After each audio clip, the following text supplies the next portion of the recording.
at lower prices because they have Of course they do. national health insurance programs that negotiate that price, and we Of course they do. fundamentally don't. That's exactly right. Congress doesn't even let Medicare, the largest consumer and buyer of drugs in the world, doesn't even let Medicare negotiate the price of drugs. So you've mentioned, and I think interestingly, the idea that drug companies are given patents on their discoveries. But shouldn't they?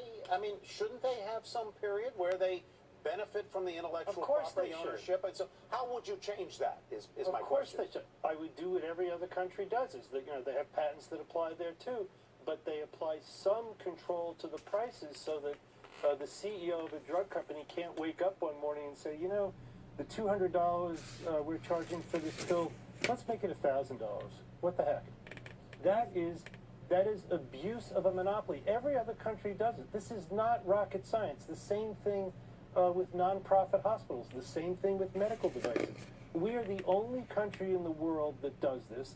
Our healthcare results are no better and often worse than every other country, and our costs are 50 to 80% higher than every other country. Why is this such a mystery?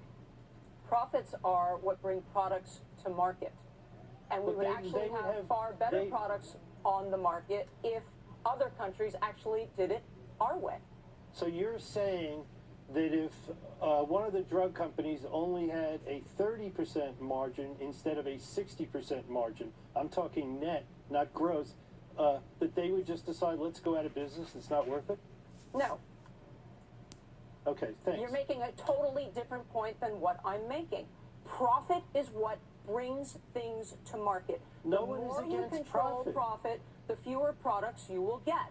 And if you start to squeeze margins, you'll get less of it. It's that simple. That's the trade-off that we have accepted in this country. And you're right. I think it's completely wrong that other countries try to control profit margins so much more than we do. It's not fair. They're wrong, not us. Stephen, I'm gonna let's change the topic just very quickly before we let you go. I get no response to Michelle's question, which is at what point she's very sure of herself, so I'll just leave it. So are you. I'm just matching you. What? You think a single-payer system is the best way to go. That's your position, right? Did I say anything about a single-payer system? No, but you want a lot more government control. It gets a lot closer to single-payer. Did I say anything about single-payer, or was that some interview I wasn't involved in? No, I guess you're just using different words to describe what most other countries do. No, actually, a lot of other countries don't have single-payer, but they have some controls on profits of a product where the consumer has no choice but to buy that product. That is not a terribly exotic argument, and it's not a terribly left-wing argument.